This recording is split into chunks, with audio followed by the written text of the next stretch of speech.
A Orosio, contra los priscilianistas y origenistas, libro único, por San Aurelio Agustín. El alma no es de la sustancia de Dios. Queridísimo hijo Orosio, ni debo responder a todo lo que me preguntas en tu consulta ni debo abstenerme del todo, ya que pudiera parecerte que desprecio tu trabajo, sumamente grato para mí, y así te ofendería sin consideración. En varios de mis opúsculos, que has leído o puedes leer, hay mucho que sirve para rechazar la herejía de los priscilianistas, y aunque no me propuse refutarlos, pues trataba otros asuntos, sin embargo, por lo que me dices que piensan, veo ahora que ya lo he hecho, pues, al disputar contra los maniqueos, he tocado en muchos lugares el tema del alma, la cual, aunque en cierto modo sea inmortal, sus cambios a peor o mejor demuestran que es mudable, y, en consecuencia, aparece con claridad meridiana que no es de la sustancia de Dios. Así, también se refuta la opinión priscilianista, puesto este sólido y verdadero principio, que cada uno advierte en sí mismo, se verá fácilmente que ni aquellos ni estos encuentran base para tejer sus fábulas. ¿Para qué vamos a detenernos en podar las ramas de este error, plagado de vanas palabras, cuando resulta más práctico extraer y extirpar su raíz, sobre todo, teniendo en cuenta que tú te sientes satisfecho de que esos delirios fantásticos ya han quedado al descubierto entre vosotros? Aunque el alma haya sido hecha por Dios de la nada, la voluntad de Dios no es la nada. Pero acerca del alma aún hay que insistir, si podemos sostener que Dios la ha creado de la nada, ya que consta que no es una partícula o emanación de él, parece duro e impío decir que la voluntad de Dios es la nada, pues, porque él quiso, el alma ha sido creada. Esto, sin embargo, no se refiere a la refutación de la vanidad sacrílega de Prisciliano, pues el alma, o ha sido hecha de la nada, o esto no puede sostenerse, ya que ha sido hecha por voluntad de Dios, voluntad que con toda certeza no es la nada, pero, puesto que ha sido hecha y no es de la naturaleza de Dios, sin duda alguna se desmiente aquella herejía que defiende por encima de todo que el alma es de la naturaleza de Dios, herejía que, para poder hacerse escuchar, añade todo lo contrario de la falsedad. Pero como no es conveniente desdeñar o dejar sin discutir esta cuestión, hay que preguntar a estos que no quieren creer que el alma ha sido hecha de la nada, para no afirmar que la voluntad de Dios, por la que ha sido hecha, es la nada, hay que preguntarles, repito, si confiesan que ninguna criatura ha sido hecha de la nada. Si esto opinan, es de temer que traten de introducir otra naturaleza, que ni sea Dios ni sea la nada, como una especie de materia prima que, si Dios no la tuviere, no hubiera podido tener de dónde hacer lo que hizo. Pues cuando se indaga de dónde hizo Dios su criatura, se busca cierta materia. Lo mismo que el artesano es totalmente incapaz de hacer lo que se espera de su oficio si no dispone de madera u otro material. Y cuando se responde de la nada, ¿qué otra cosa se responde sino que ninguna materia prima existió que él no haya hecho, para que si algo quisiere hacer tuviera de dónde hacerlo, y si no lo tuviera nada podría hacer? Así, la materia del mundo, conocida siempre en lo mudable, ha sido hecha por él, lo mismo que el mundo. En consecuencia, dado el caso de que Dios hizo o hace algo de una cosa cualquiera, no lo hizo ni lo hace de algo que él no haya hecho. Por consiguiente, y prescindiendo de momento de la naturaleza del alma, si confiesan que Dios ha hecho algo de la nada, piensen y vean que, lo que esto sea, lo ha hecho por su voluntad, no ha hecho cosa alguna coaccionado, ni tampoco puede sostenerse que esa voluntad sea la nada, ya que por ella ha hecho algo de la nada. ¿Por qué? pues, temen afirmar del alma lo que no dudan decir de otras cosas. Pero si sostienen que sólo el alma ha sido hecha por voluntad de Dios, y todo lo restante no ha sido hecho por esa voluntad, ¿se puede decir mayor absurdo o mayor necedad? Porque si todo lo que ha hecho, lo ha hecho ciertamente por su voluntad, sin embargo, cuando esto decimos, no afirmamos que esa voluntad sea la nada. Así, pues, que apliquen esto también al alma. Prosigue el mismo tema. Pero cuando se dice, Dios ha hecho algo de la nada, no se dice otra cosa sino que no tenía materia de dónde hacerlo, y, sin embargo, lo hizo porque quiso, hasta tal punto, que en lo que Dios hizo de la nada resplandece precisamente la voluntad, que no es la nada, pues al que se aplica, con solo quererlo, lo puedes todo, ya tenga de dónde hacerlo o no lo tenga, le basta la voluntad, pues tiene sumo poder. Pero, como se asegura que al crear algo de la nada, la voluntad del creador sea la nada, cuando precisamente algo puede ser creado de la nada, porque la voluntad del creador es suficiente y no necesita materia alguna, y aun en el caso de que quieran mantener que, no solo el alma, sino ninguna criatura en absoluto, ha sido hecha de la nada, en razón de que Dios ha hecho algo, lo ha hecho por su voluntad, la cual no es la nada. Vean, en cuanto al cuerpo, de dónde ha sido hecho el hombre, según el testimonio de la Escritura. Dios lo hizo del barro o del polvo de la tierra, y sin la menor duda lo hizo por su voluntad. Sin embargo, la voluntad de Dios ni es polvo ni es barro, así como en lo que ha sido hecho del barro, aunque ha sido hecho por la voluntad, esta no es barro, lo mismo en aquello que ha sido hecho de la nada, aunque hecho por la voluntad, esta no es la nada. Los libros de Orígenes, eficaces para refutar el sabelianismo de Prisciliano. Ahora bien, cuando añades con dolor que entre vosotros algunos han pasado de la herejía de Prisciliano al error de Orígenes, y que de aquella peste no han podido ser curados, a no ser que la misma medicina contuviera algo de tipo enfermizo, este dolor que sientes no puede ser reprobado, pero la verdad, y no la falsedad, debió desterrar la falsedad, pues este cambio es malo, no el evitarlo. Sin embargo, porque sobre el mismo Dios, creador de todas las criaturas, esto es, sobre la misma Trinidad coeterna e inmutable, dices que los que os trajeron los libros de Orígenes os comunicaron la verdad, contra la que Prisciliano había resucitado el antiguo dogma de Sabelio, según el cual él mismo es el Padre,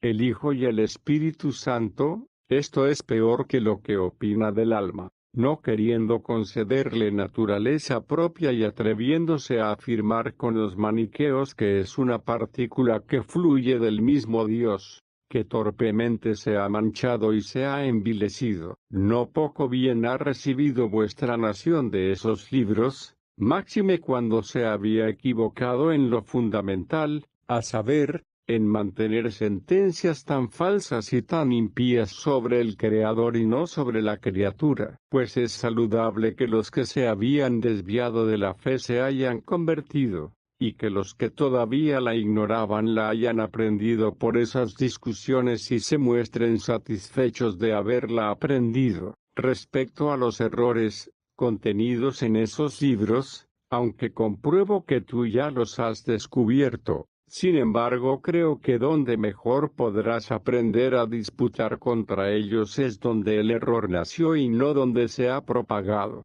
Rechaza la apocatástasis de los demonios. En cuanto me es posible, te recomiendo también que no pretendas saber absolutamente nada sobre la conversión del diablo y sus ángeles y su retorno al estado anterior, no porque envidiemos al diablo y a los demonios, y de este modo casi nos asemejaríamos a su estado de malevolencia, pues solo se mueven por los estímulos de la envidia, pretendiendo desviar nuestros caminos por los que tendemos a Dios, sino porque no debemos añadir nada que provenga de nuestra presunción, ya que la sentencia definitiva pertenece al sumo y veracísimo juez, pues él predijo que había de decir a los semejantes a los demonios, id al fuego eterno, preparado para el diablo y sus ángeles. Aquí no debemos cambiar el término eterno por prolongado, ya que en otro lugar está escrito,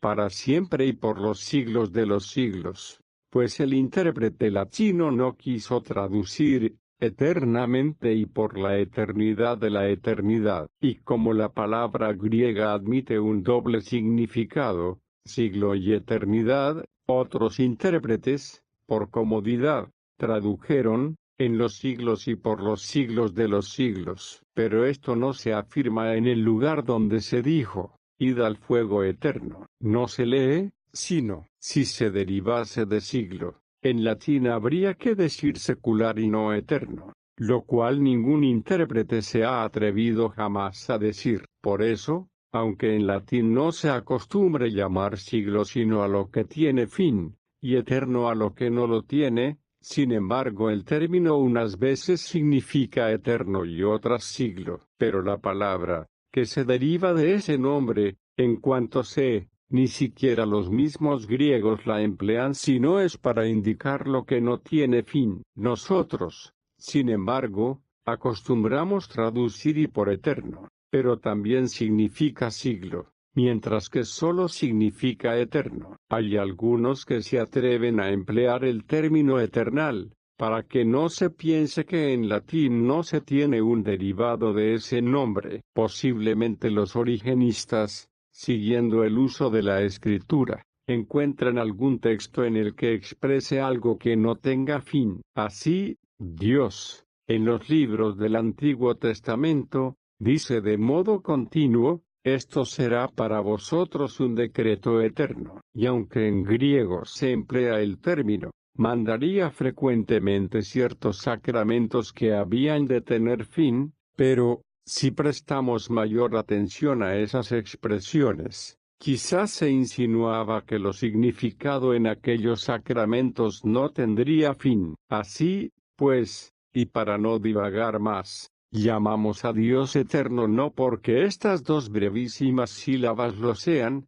sino por lo que ellas significan. El apóstol dijo, tiempos eternos primeros y antiguos, que en griego se lee, y en la carta a Tito escribe, Dios, que no es mentiroso, prometió antes de los tiempos eternos la esperanza de la vida eterna. A la inversa, cuando desde la creación del mundo parece que el tiempo tiene principio, ¿cómo puede ser eterno sino porque llamó eterno a lo que antes de sí no tiene tiempo alguno? Las penas del infierno son eternas. Sin embargo, el que advierte prudentemente que la afirmación id al fuego eterno se refiere a lo que no tiene fin, prueba lo contrario por el mismo pasaje evangélico, a saber, que los justos recibirán la vida eterna, ya que tampoco ésta tiene fin. Por eso concluyó, aquellos irán al fuego eterno, pero los justos a la vida eterna. En ambos casos se emplea del término griego, sí. Movidos por la compasión, creemos que el suplicio de los impíos tendrá fin. ¿Qué hemos de creer del premio de los justos? Pues en ambas partes, en el mismo lugar, en la misma sentencia y con la misma palabra se dice eternidad. Afirmaremos que también los justos de su estado de santidad y de la posesión de la vida eterna, pueden caer de nuevo en la inmundicia del pecado y en la muerte. Lejos esto de la ortodoxia de la fe cristiana, pues a esos dos estados sin fin se aplica el término eterno. Además, por compadecernos de las penas del diablo, no vamos a dudar del reino de Cristo. Por último, si eterno y eternal, es decir, y se emplean indistintamente en la Escritura para significar unas veces lo que no tiene fin y otras lo que tiene fin. ¿Qué responderemos a las palabras del profeta Isaías, cuando escribió, su gusano no morirá y su fuego no se apagará, sea cual fuere la pena significada con los términos gusano y fuego. Ciertamente, si no muere ni se apaga, ha sido predicha sin fin. No otra cosa pretendía el profeta al decir esto sino predecir que esa pena no tendría fin. Eternidad del reino de Cristo. También se dice esto mismo del reino de Cristo, no en cuanto que en el principio el Verbo Dios estaba con Dios, pues jamás nadie ha dudado que bajo este aspecto sea Rey de todos los siglos, sino según la asunción del hombre y el misterio del mediador y la encarnación de la Virgen clarísimamente se afirma que su reino no tendrá fin. Así, el ángel, dirigiéndose a María, futura madre y a la vez Virgen perpetua,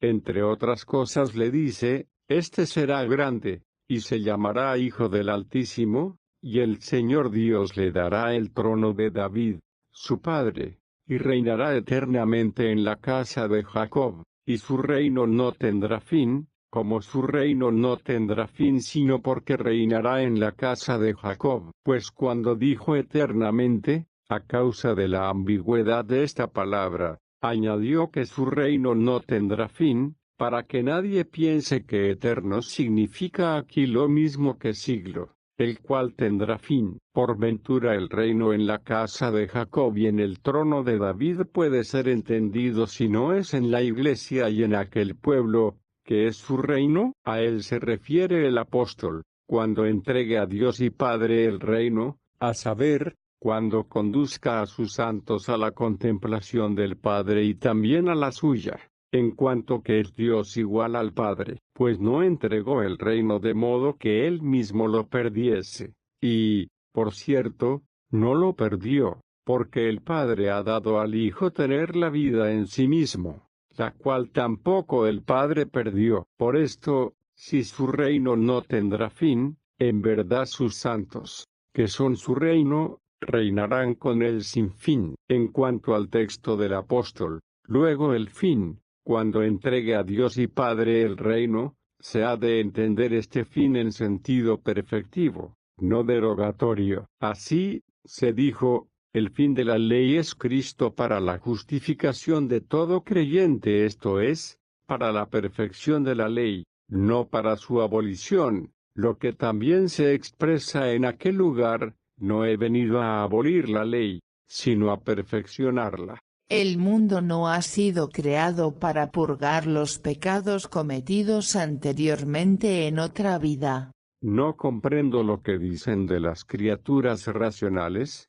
es decir, de los santos ángeles, de los demonios inmundos y de las almas de los hombres, que al de menor culpa correspondería a un lugar más elevado. Con semejante insolencia pretenden convencer a la Iglesia de Cristo. Por el contrario, preferimos admitir que Dios no se ha determinado a crear el mundo a causa de los pecados de los espíritus racionales, a fin de que no se siga el absurdo de tener que poner 2 soles, 3, o los que fueren necesarios, si con anterioridad gran número de espíritus hubiera cometido libremente una culpa a la que correspondería su inclusión en iguales cuerpos celestes del globo. Pero por la bondad de Dios el mundo ha sido hecho, grande y bueno, por el bien sumo e increado, en el cual se hicieron todas las cosas, verdaderamente buenas según su naturaleza,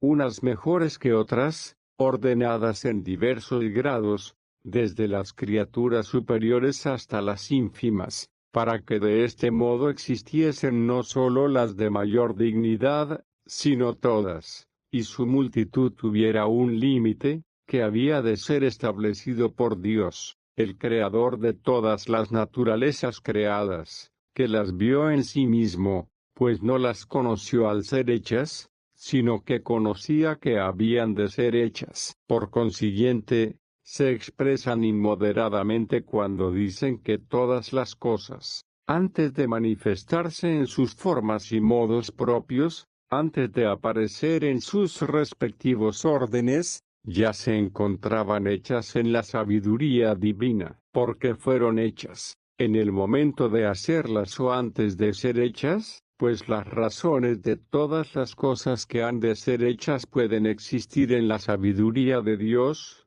pero no las cosas hechas. Todas fueron hechas por ella, y ella no fue hecha, porque ella es el Verbo, del que se dice, todo fue hecho por él. Luego Dios conocía todo lo que hizo antes de hacerlo. No podemos afirmar que hizo lo que ignoraba y que lo conoció una vez hecho, que ignoraba lo que había de hacer y lo conoció después de haberlo hecho. Si dijéramos esto de cualquier artífice humano, diríamos un gran disparate. Así, pues, Dios conocía lo que había de hacer, no por ser hecho, conocía para hacerlo y no porque lo hizo. Por consiguiente, aunque ya fuesen conocidas, pues sólo el que las conoce puede hacerlas. Sin embargo, no comenzaron a ser hechas por ser conocidas para ser hechas, sino desde el instante en que fueron hechas, pues sencillamente para ser hechas tenían que ser conocidas antes de ser hechas. Pero cuando la verdad,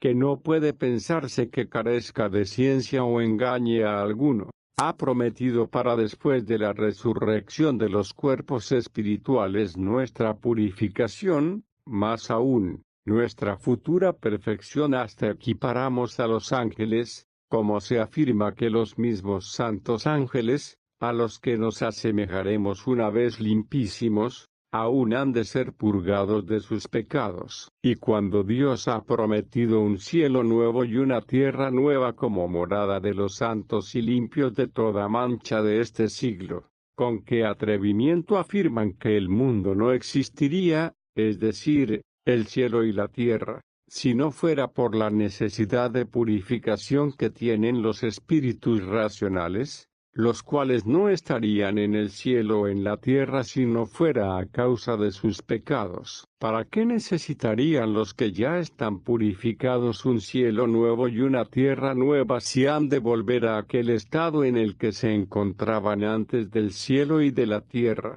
pero sin cielo ni tierra? En realidad, si esto fuera cierto, deberíamos tender esperanzados hasta lo que nos promete la Escritura, y si después fuéramos trasladados a algo mejor, entonces sabríamos con mayor razón que ya habíamos estado allí, mientras que ahora no solo lo creeríamos temerariamente, sino que también pretenderíamos enseñarlo con todo descaro. Pero, hay mayor absurdo que decir que el cielo y la tierra no existirían sino en cuanto estructura necesaria del mundo para los que se han de purificar, cuando la Escritura promete a los purificados otro cielo y otra tierra. Finalmente, sabemos que el sol, la luna y los otros astros son cuerpos celestes, pero no sabemos que estén animados. Si nos lo dicen los libros sagrados, lo creeremos, pues el testimonio de la epístola del apóstol,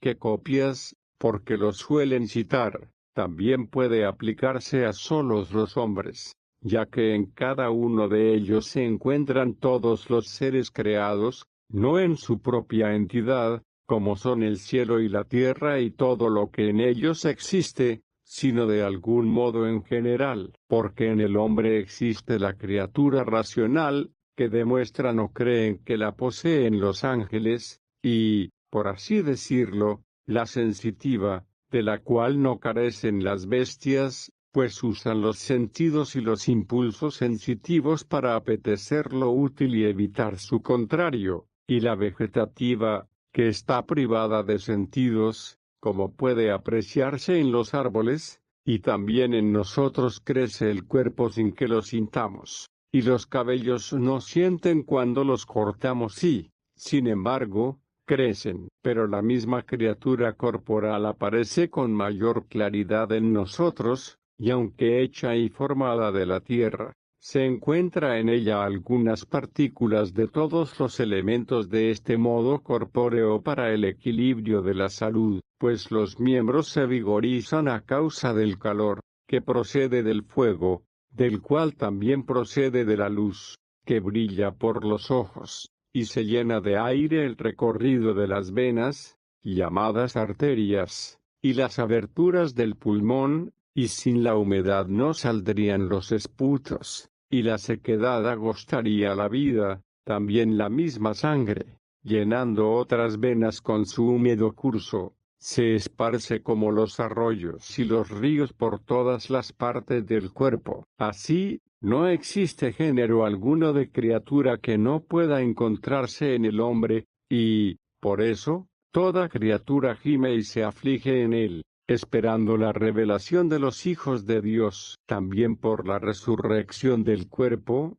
aunque no en todos los hombres. Toda criatura será liberada de la servidumbre de la corrupción, pues toda está en cada uno. Y aunque otra interpretación explique mejor este pasaje de la carta apostólica, no por eso podemos concluir de dichas palabras que el sol, la luna y los astros giman hasta que al final de los siglos sean liberados de la servidumbre de la corrupción. La exégesis de un texto de Job es válida para otros de la Escritura. Ciertamente dije que si se encontrara en los libros sagrados, lo creeríamos. Pero no vayan a engañarte los que esto sostienen, pues suelen citar el pasaje del libro del santo Job, donde está escrito: ¿cómo será justo el hombre ante Dios? ¿O cómo se limpiará el nacido de mujer? Si manda a la luna y no luce, ni las estrellas son puras ante él, cuánto menos el hombre, que es podredumbre, y el hijo del hombre, que es un gusano. De aquí, pues, pretenden deducir que las estrellas tienen un espíritu racional y no están limpias de pecado, y están en los cielos porque les corresponde un lugar mayor o mejor a causa de su menor culpa. Creo que esta opinión no se ha de admitir como si estuviera basada en la autoridad divina, pues no pronunció la frase el mismo Job, del que se da en cierto modo un singular testimonio divino, según el cual no pecó con sus labios ante el Señor, sino que la pronunció uno de sus amigos, llamados los consoladores de todos los males y reprobados por la sentencia de Dios, así como en el Evangelio, aunque sea totalmente verdadero todo lo que se dice, sin embargo no todo lo que se dice creemos que sea verdadero, ya que la escritura veraz del Evangelio atestigua muchos dichos de los judíos que son falsos e impíos, así también, en este libro, en el que se nos dice que han hablado muchas personas, hay que tener en cuenta no solo lo que se dice, sino también quién lo dice, no sea que admitamos indistintamente como verdadero todo lo que está escrito en este santo libro y tengamos que confesar: no lo permita Dios, que lo que sugería a su santo marido aquella mujer insensata era verdadero y justo, esto es, que maldijera a Dios y, muriendo, se librara de aquel tormento insoportable. No por eso dije que aquellos amigos de Job, reprobados por Dios y culpados con razón por el mismo santo siervo de Dios, no pudieron decir algo verdadero, aunque lo que dijeron contra Job no era verdadero. Sin embargo, el que sepa interpretar sabiamente esas afirmaciones, también puede sacar de sus palabras alguna sentencia correcta en favor de la verdad. Pero, si al investigar, queremos probar algo por el testimonio de los dichos sagrados, no se nos diga que también hay que creer lo que está escrito en el Evangelio, pues es posible que el evangelista refiera un dicho al que debemos dar crédito. Por ejemplo, allí se lee que los judíos afirmaron de Cristo el Señor: ¿acaso no decimos con verdad que eres samaritano y estás endemoniado? Cuanto más amamos a Cristo, con mayor energía rechazamos este insulto. Con todo, los que tenemos por verdadera la narración evangélica no podemos dudar que fue proferido por los judíos. Así, detestamos la blasfemia de los judíos sin negar la fe al evangelista que escribió esto. No solo no creemos en virtud de la autoridad canónica a los impíos y nefandos,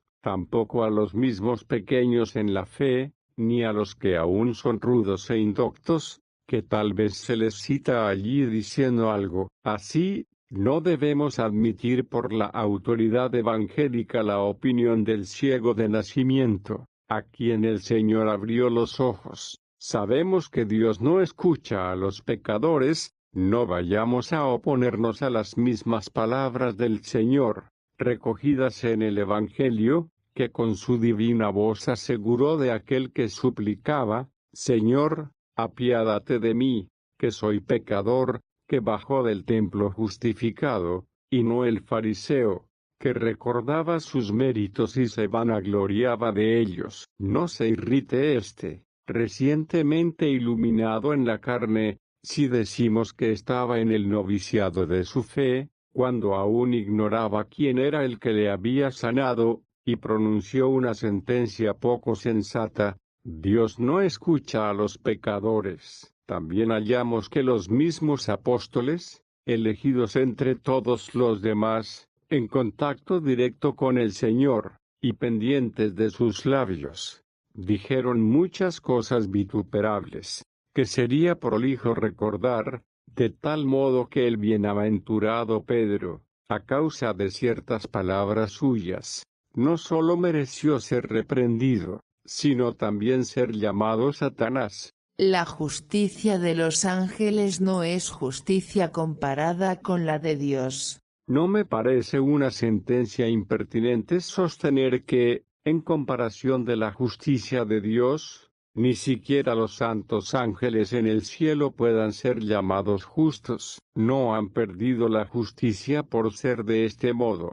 sino, porque fueron hechos y no son Dios. No pueden tener tanta luz espiritual cuanta tiene aquel que los ha hecho, pues donde hay suma justicia, allí hay suma sabiduría, y esto es Dios, de quien se dice: a Dios, el único sabio. Sin embargo, es otra cuestión la de saber cuánta justicia tengan los ángeles y cuánta no tengan. Los que son justos por participación, en comparación de él ni siquiera son justos. Agustín ignora en qué se diferencian los seres celestes. Pero, como ya dije, una es esta cuestión y otra la de saber si los astros, el sol y la luna tienen espíritus racionales en sus cuerpos insignes y lúcidos. El que duda que sean cuerpos, ignora por completo qué es un cuerpo. Esto no nos interesa tanto que procuremos investigarlo con esmerado estudio, pues no solo está alejado de nuestros sentidos y de la débil inteligencia humana, tampoco la misma Escritura habla de ello, como si su conocimiento nos estuviera preceptuado. Es más, para que no caigamos en fábulas sacrílegas por una imprudente opinión, la Sagrada Escritura advierte: no busques lo que te sobrepasa y no trates de escrutar lo que excede tus fuerzas. Pero lo que te ha mandado el Señor, medítalo siempre, para que se vea que en esto es más culpable la presunción temeraria que la prudente ignorancia. Ciertamente, dice el apóstol, ya sean los tronos, ya las dominaciones, ya los principados, ya las potestades. Así, pues, creo firmísimamente que en la organización celeste existen los tronos, las dominaciones, los principados, las potestades, y sostengo con inquebrantable fe que difiere algo entre sí. Pero para que me bajes del pedestal, pues piensas que soy un gran doctor, te diré que ignoro qué sean y en qué se diferencian entre sí. En verdad, creo que por esta ignorancia no peligro, como peligraría por la desobediencia si desdeñara los preceptos del Señor. Y por eso opino que nuestros autores, que escribieron los libros sagrados bajo el influjo de Dios, no expusieron del todo estas cosas, sino que las tocaron y rozaron como de paso, para que si por ventura a alguno de nuestra misma condición le fuere mostrado, por una revelación más detallada, algo sobre esto no se crea superior a los que nos han transmitido los dichos sagrados de las Escrituras canónicas. Cuanto más se perfecciona uno por su saber, tanto más se ha de someter a aquellas letras, que Dios puso como firmamento sobre todos los corazones humanos. Así, No es necesario saber más, sino saber sobriamente, como a cada uno Dios le ha otorgado según la medida de su fe. ¿Acaso otros más doctos te enseñarán estas cosas si les manifiestas tanto deseo de aprender cuanto afán de saber tienes? No opines de lo desconocido por lo conocido. Tampoco vayas a creer lo que no hay que creer, o no vayas a no creer lo que hay que creer. Es más, el único y verdadero maestro, que ve en tu interior cómo trabajas por su iglesia y él mismo puso en ti esto, te instruirá por medio de esas personas doctas o del modo que quisiere. Él, que conoce perfectamente al que llama y se ha dignado otorgar la caridad, manifestará con mayor amplitud la verdad.